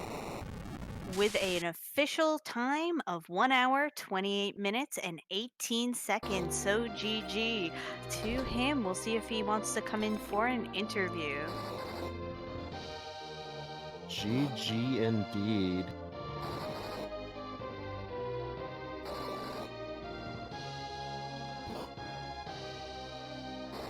Okay, and I have a feeling Poydrak will not be too far behind. He's doing lots of really good damage there. Orm was taken out. That could hurt. Yang survives a punch, though. Yeah. And there we go. There's our flash. And Poydrak finishes with an official time of 1 hour, 29 minutes straight. So that is just fabulous. GG to both our runners. Let's see if we can get both of them in here for an interview. Absolutely. So we haven't actually heard back from Dragus. Oh, no, we heard back from both of them, so we're just going to wait for them to join our voice chat. And Flurry is continuing to hunt through. Okay, we've got Dragus. Hi there, Dragus. Congratulations on your first place win. Thanks. So how did you find that seed? How did it feel to find out? And Poydrak's here too, for both of you, but we're gonna ask Dragus first. How did it feel to find that darkness crystal in behind Sheila 1? I'm like, is no one done? Because if no one's done, something's really bad at the giant. That was my thoughts anyways. And how about you? What did you think of that, Poydrak? After checking everything else in that cave before going back to Sheila 1, it felt long. It felt really odd that no one had finished before that one check, because it's not usually the last thing you do. Yeah, absolutely, but everyone just avoided Sylph Cave, and even the folks who have been doing Sylph Cave seem to be full clearing it before checking with Sheila. And in some of our cases, some people are checking in with with Yang there, and then going to check some of the other items they have. So there's a lot of hunting going along. Though I do want to just pop in and say that Zyrak has finished in 3rd place with an official time of 1 hour, 30 minutes, and 44 seconds. So we are starting to get some finishers in there. I will note Flurry is the only person who found and picked up the twin harp, and we were really kind of hoping that the darkness crystal would be behind that, but alas, it was not to be. You didn't check it, so we don't know what's behind it, if anything. It could be our spoon. That would be amazing. That would be amazing. So, how did you find this seed, this flag set? Interesting to some extent. Excellent. Definitely a lot of hunting. Yeah. Yeah, a lot of... Go ahead. Trap Go ahead. chests add a lot. Yeah. It was the underworld access on top of ordeals when it's not required. Pretty much a typical type of thing. That one check. The bosses up the top weren't that bad if you knew how to deal with them. Lugay in the element spot can be a pain unless you sort of cheese it like I did there. And Mylon Fireclaw, even though I don't think I got the quadruple damage on Yang for the end because it didn't switch over quick enough. But yeah, pretty easy final boss. Not too bad. Surprised that really it didn't go quicker than it actually did. That's pretty much it. So a quick update on the items. It looks like the spoon was behind Bahamut, so no one was going to be getting that. And the pen was behind the twin harp, so even the twin harp were saying, go to Sylph. Go to Sylph. Oh boy. That is not what you want to see. No, not at all. So, multiple people, everyone has found the crystal in that lovely rat-tailed chest. So, always finding those good items and those good key items when you absolutely do not need them.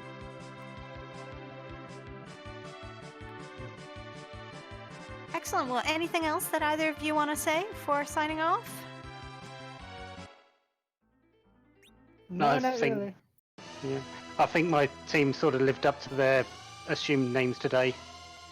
And Rip what it, the- smash it, bash it, can't remember what the other one, and fluff. Yeah, absolutely. And are either you going to try again on Friday? I'm thinking about it. I'm not too sure what's happening Friday. We've got the whole week away. I'll probably be here because I usually am, but we'll see what happens. How about you, Dragus? Gonna try take two, get a second win? I intend to. Excellent. Well, thank you both for coming in, and hopefully we'll see you again soon. Congratulations. Have a good Thanks. evening. GG, well played. Absolutely.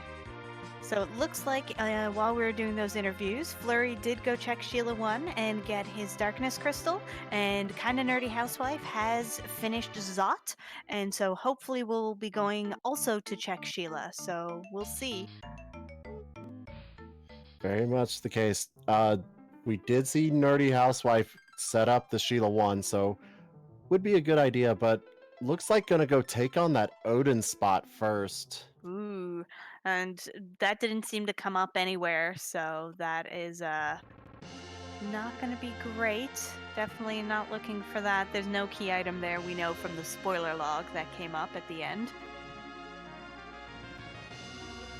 But Flurry having that Darkness Crystal, heading straight to the Giant, and we have a 4th place finisher, Reslu? I am probably butchering that. Rizliu, thank you, Natara. Takes 4th with a time of 1:35:07, so GG to them. Absolutely, yeah. He's often one of our restreamers for things, so definitely a good volunteer there. So good job to him on finishing that up. It's always nice to see the other volunteers racing in these races. Yeah, I try really hard when picking volunteers for these races to split it up so like our volunteers get a chance to play as well, so they're not just always volunteering and doing things in the background. It's not fun if you want to race but always end up helping out, so you always want to have that opportunity. Or you could be like me and prefer to volunteer because reasons.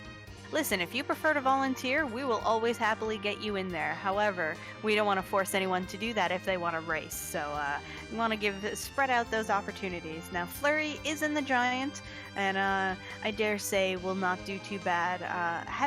Taking a frog, which is a great froggy representation there. Really appreciate that. I always love seeing the additional sprites running around on the maps. It's just, they're so adorable. Mm-hmm. Yeah, they are definitely super cute. Especially the frogs. Look at them. So tiny. So fabulous.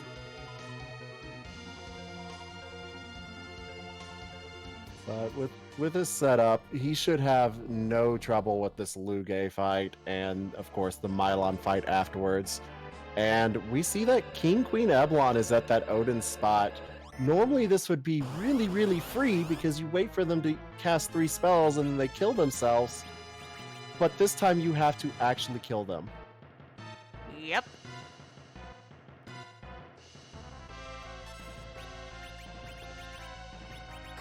But one's already down, so it's not like it's a particular challenge here. No, King Queen Eblon just King cast Fire 2, Queen cast Fire 1, typically not going to do too much to you. No. And like that, she takes them down. Absolutely. Fortunately, hopefully gets a good item, but is not going to find the darkness she's looking for. Nope, and I See think what's from the there. spoilers... Oh, rat tail. Huh. So Yep, it the is spoiler... We did get a peek at that spoiler log, so yeah, Rat Tail was at the Odin spot. Twin Harp leads to the pan, which would have indirectly led you to the darkness. Yeah, absolutely.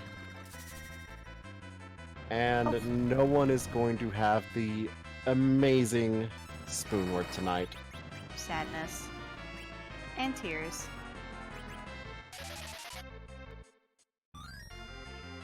And of course, one of the other joys about KT is you have to check a whole bunch of extra chests, so you really need to deal with everyone's favorite final boss, inventory management. Oh gosh, it's so difficult, especially in these treasure hunt seeds, because you're just getting so many things. It helps a bit in reject percent because you just know how few characters you're getting, so it really tells you right away what things you can just ditch. Like Crystal Sword, garbage. Mazamune, garbage. Like, you don't need them. And they're a good source of money as well, which can definitely help.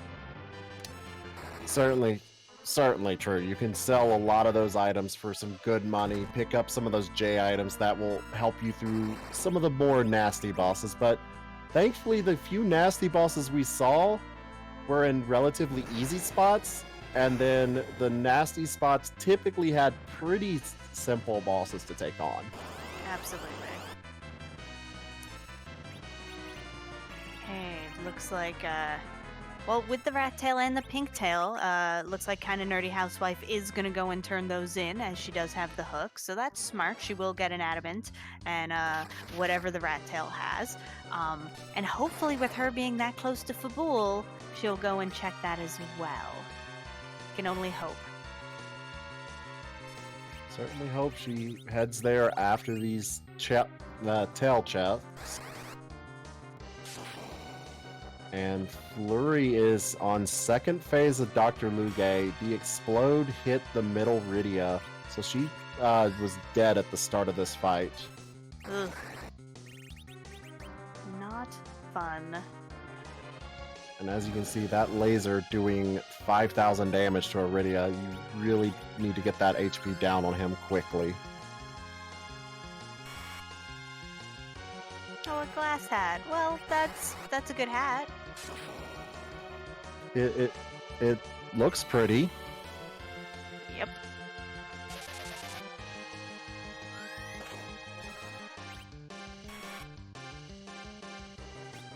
One of the other things to note about Dr. Luge, when you hit him and do damage, he likes to counter with gas, which puts a character to sleep.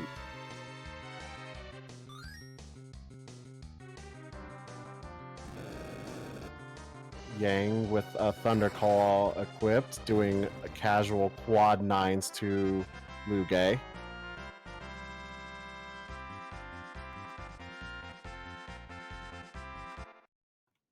And like that, Flurry is through the elements spot. Just has the Mylon Z at CPU to take on and will wrap up this seed.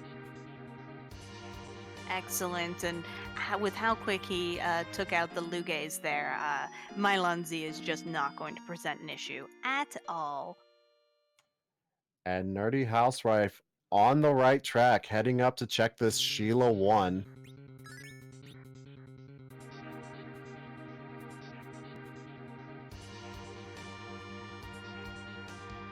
And with that, Nerdy Housewife is now in go mode.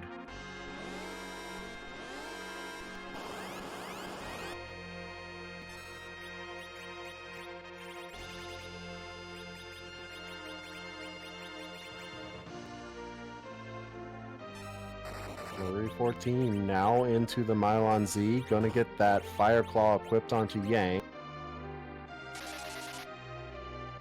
Oh wow, this fight is not going to take long with that amount of damage, my goodness. And of course, with a burst Yang, this is gonna be even faster. Yeah, this is going to be beauty to watch. Kinda Nerdy Housewife, though, does have her Darkness Crystal and is summoning that, so she is going to be joining Flurry on the Giant very shortly. Oh my gosh, Fire 3. That was just... Well, so Flurry's done with an official time of 1 hour, 42 minutes, and 25 seconds. That was beautiful. You can see just those few extra checks really paid off in levels to make that very, very quick. Whew. that was beautiful. And knowing, it just goes to show, having those levels and knowing the elemental weaknesses can really just make the difference in that fight. That was a joke. Very, very much so. Very clean and very well executed on Flurry's side. Absolutely.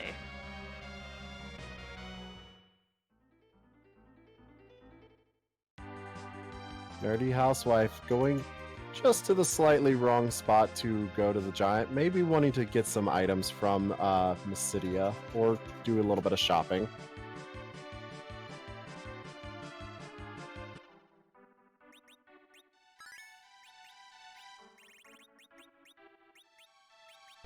And it looks like Nerdy Housewife is going to do a little bit of grinding, probably has a couple of sirens can pop real quick. Yeah, probably really concerned about what's there. And that does make sense. She has found some sirens, and you can find some really mean things there. So, in the giant, and she doesn't know what we know. And again, Lugae can also be mean. So, yeah, I think this is not a bad idea again, especially since she has those few sirens. She has a single siren, but it will still be some good experience. Yeah. Still not gonna hurt. And does have 10 key items, so...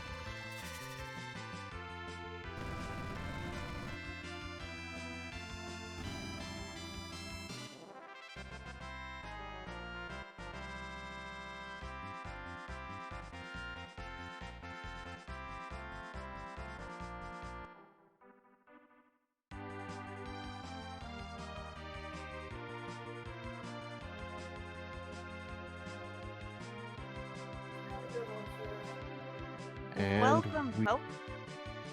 Okay, there we go. Welcome, Flurry. Hey.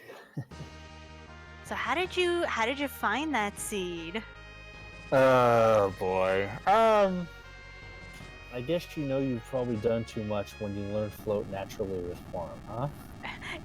For sure. Now, question I have is there any particular reason why you didn't go and check both what that twin harp was and why you didn't go and check Man Ordeals? Well, after doing a few practice runs of this, I kind of figured there were going to be a couple spots that I just was not going to check. Okay. And Mount Ordeals was going to be one of them because it doesn't actually give any benefit to my team. It's still the most time-expensive check for one item, and especially with no Mist Dragon being an issue, Mount Ordeals was going to be the very last thing I did. Yeah, do you want to know what... I was Oh, just go going to ahead. say, just to interrupt, do you want to know what you missed on Ordeals? I'm guessing because you're asking that it had the spoon. No, it had the magma key. Oh, that's a bummer. Yeah, it turns out the spoon was actually on the moon, so nobody got that. We got that from spoiler log. So yeah, you were the only runner to not get that magma key.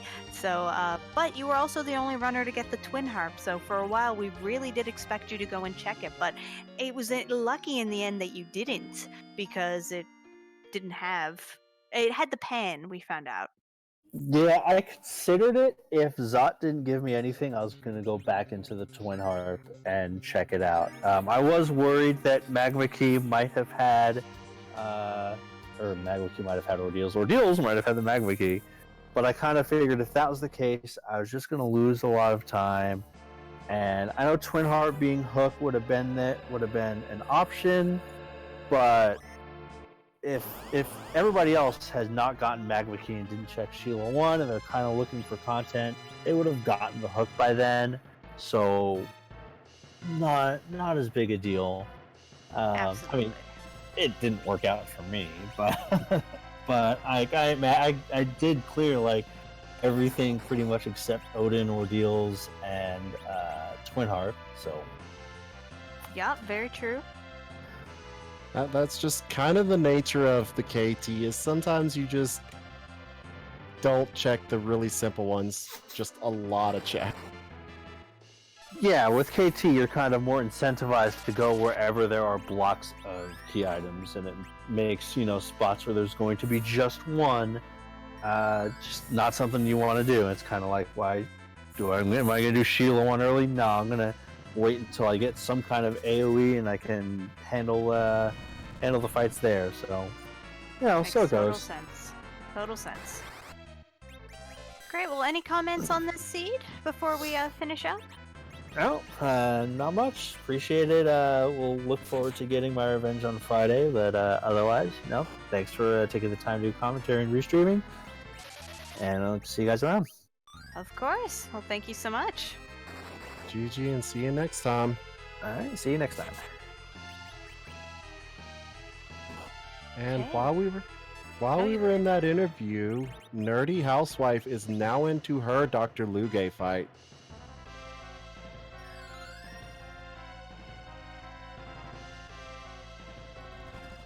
So we'll see how this goes. I'm sure it'll go just fine, honestly.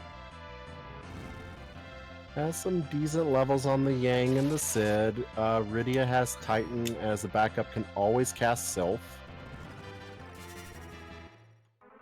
Balnab is down, so just have to either burst out Luge or survive the explode.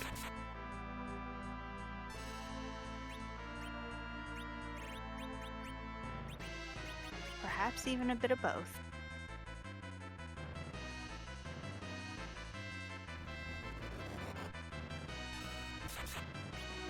Hopefully we'll get him down before then. I think we're gonna have a Balnab Z. Let's see if she can burst through this. Or at least take off enough HP so the explode is not too much of an issue. Also, for anyone who is looking to play this game or get in touch with the community, we've just linked the Discord in the chat. If you join into that Discord, you can come and hang with us, participate in these weekly races. We have weekly races on Monday evenings at 8 p.m. Eastern, Friday evenings at 10 p.m. Eastern, and bi-weekly on Saturdays at 8 p.m. Eastern. We have kind of a dealer's choice. Monday and Friday will always be the same flags, just a different seed, so it won't be the exact same. But our bi-weekly Saturdays are a good chance to try out some different seeds and play with some different things like router relishes, 2v2s, and anyone can participate in those who's interested. You just need to be in our Discord channel, so definitely give that a check. Also, once again, linking our commentary team tonight and our runners. Definitely give them all a follow. And as a note, if you don't know how to play this game, on our Discord there is a newbies corner with a lot of people that are very experienced, always in there, always helping out. This community has been absolutely great since I joined at the beginning of the year. I highly encourage you, if you're even slightly interested, come join the Discord, and we have a lot of people that'd be more than happy to help you learn. Absolutely.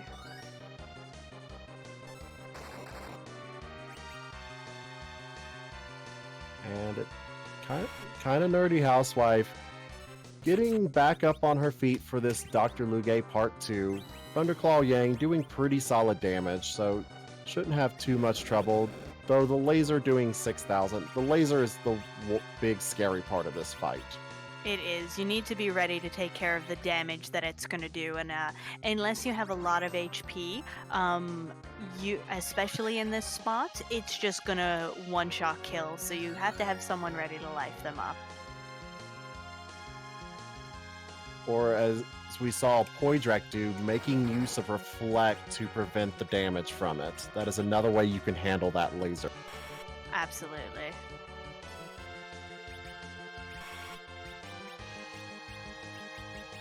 We have Yang Berserk. He's doing really nice damage to this. That Thunderclaw doing a lot of work.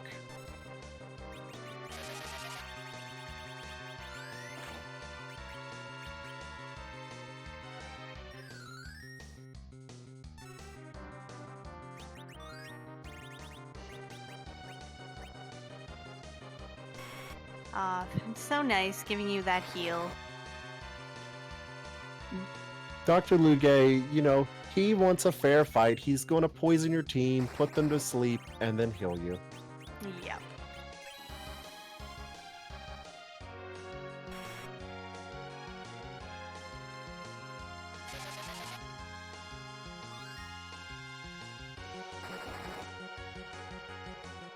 There's another laser. As you can see, the laser is getting weaker. Laser is tied to what Dr. Lugay's current HP is. So it's definitely also a good sign of how far you are getting in the battle as to how much damage that's doing. Kainozo's wave is the same. If you can do a lot of damage, you can tell exactly how far in the fight you're getting because of just how reduced it starts getting. You still really don't want to be tangling with Kainatsu at some of these high HP spots because sometimes he just instantly wipes your party. But not the case today. Absolutely. But Nerdy Housewife doing a really good job on that Lugay fight, healing up and getting ready to finish up this seed at the CPU.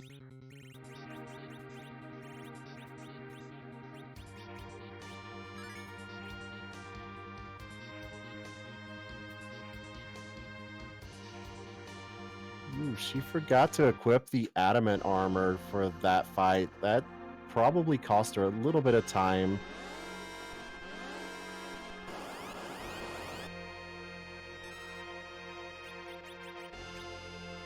We are once again apparently blaming Inven for this. Seems accurate.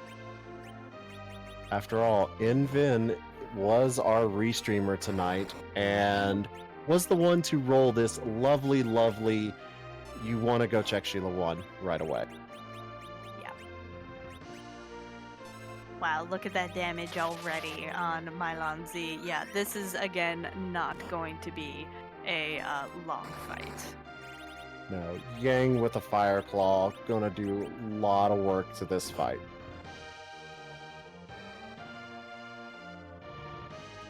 Though, with both Rydias down, might slow it down just a bit, throwing the Moon Veil onto the Cid just to ensure that those physical attacks cannot kill him.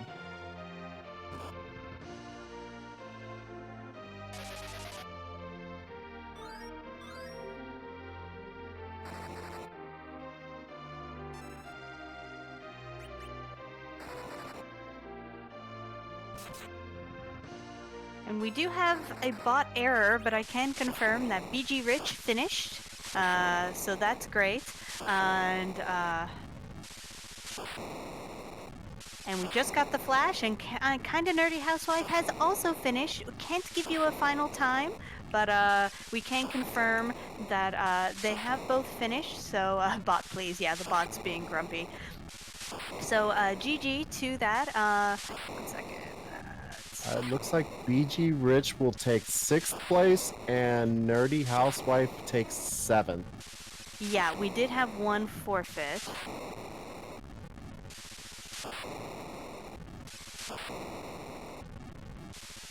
We're just gonna ping near him until he fixes it. But GG definitely to kinda Nerdy Housewife. Did an excellent job there. Very well done on these final fights, and trying to see if we can get her in for an interview.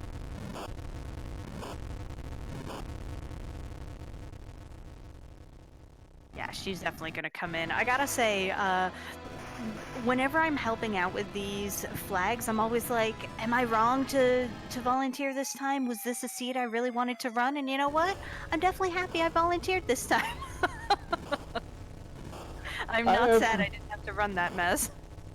I mean, flip side of that coin is, you know, we also have hindsight as 2020 when we're in the commentary. Very true. Ooh, oh wow, there's a lot of finishes there. Oh, hello. The bot got that was a thing. The we can't give you official times, but the bot decided to. Wow, it kind of all flooded in at the end. I can tell you that Kinda Nerdy Housewife finished twice, and BG Rich has finished 3 times. So that's excellent. So speaking of our twice finisher, welcome Kinda Nerdy Housewife. Congratulations. She's currently muted, so we're gonna give her a second to get her mic working. Dusty Griff raiding with a party of 6. Welcome. We're not here for much longer. Justin MPD also raiding with a party of 3. Thank you so much. And it looks like we may have the mic issues solved. Hello?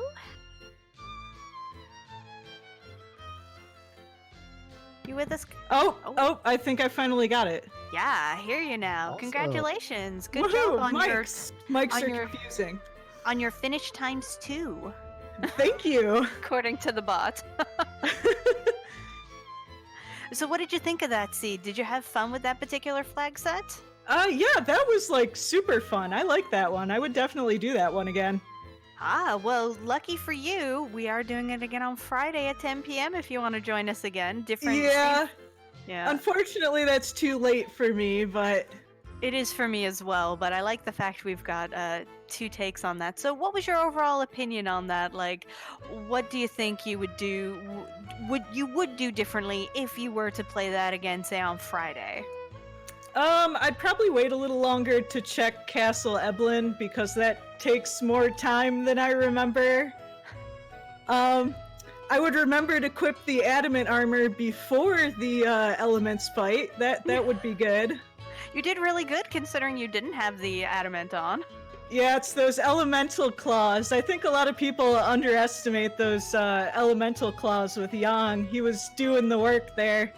Absolutely, both there and with Mylon Z. Mm-hmm. Those Absolute- elemental claws are absolutely amazing if you know the weaknesses. Yeah. Yeah, absolutely. If you don't know the weaknesses, yeah, it definitely can be a pain. But yeah, with that knowledge, it's very helpful. Great. Well, any other comments here now before we clue up? No, it's pretty late here, so I'm gonna get going, but thank you for restreaming me. It was a lot of fun. Oh, absolutely. Thank you so much for volunteering. It was great to watch you race, and GG, see you around for another race. Yep, good night.